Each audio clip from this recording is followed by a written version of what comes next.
تخيل في يوم من الايام وانت جاي تصحى من النوم على صوت العصافير بتاع بيتكم الحلوه، فجاه لقيت تحت بقى فوق وفوق بقى تحت، مش بس كده يمين بقى شمال وشمال بقى يمين. وايه فيلم انسبشن اللي انت بتتكلم عليه ده؟ صح؟ لا ده مش فيلم انسبشن، بس حاجه زيه، وده بسبب عرض نادر جدا ممكن يحصل لاسباب كتير هنعرفها في اخر الفيديو. العرض اسمه ريفرسال اوف فيجن ميتامورفوسيس.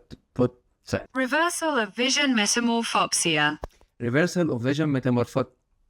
تاني كده.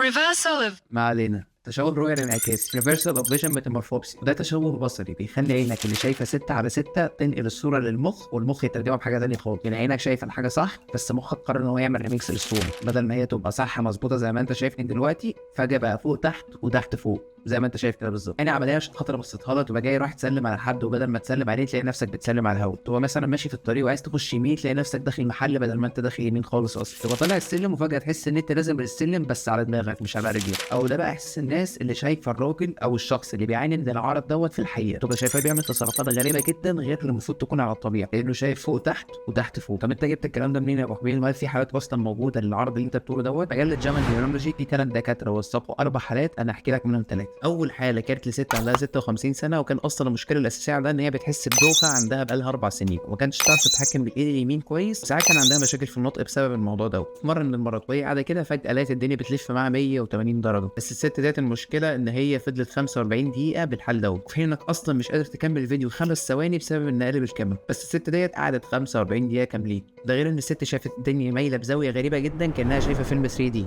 بس من غير نظاره. بعد الفحص عند الدكاتره لقوا ان المشكله اللي عندها دي كانت بسبب نوع من انواع الصداع النصفي، اللي الحمد لله هي اتعالجت منه. احمد ربنا بقى ان الصداع النصفي اللي عندك بيجي فوتوفوبيا بس، ما جاش ان الدنيا اتشقلبت معاك 180 درجه. وفي حاله ثانيه عمنا عنده 79 سنه، عنده ضغط وسكر، عنده مشاكل كتير في جسمه، وهو في المستشفى فجاه حس ان الناس كانهم كلهم طايرين زي ما بقول لك كده. بس المهم المشكله تفاقمت اكتر، فجاه شاف الناس ماشيين على دماغتهم مش ماشيين على رجليهم، حتى لما حاول ان هو يشد الغطا ناحيته لان هو اصلا بيوديه في اتجاه تاني خالص. وبعد يوم الحمد لله الدنيا استقرت معاه بقت زي الفل، والعرض ده كان عنده بسبب جلطه كانت موجوده عنده في المخ، والحمد لله راحت لحالها والدنيا رجعت طبيعيه خالص. حاله ثالثه ودي اخر حاله هنتكلم فيها، عشان عارف موضوع الحالات ده بيبقى شيق وممتع، بس عشان الحلقه تبقى خفيفه وتمشي بسرعه. راجل عنده 70 سنه، ضغط وسكر، وكان رايح المستشفى عشان خاطر عنده دوخه بيعاني منها. فجاه وهو واقف في المستشفى مع الدكاتره الدنيا اتشقلبت معاه 180 درجه زي ما كنا بنقول.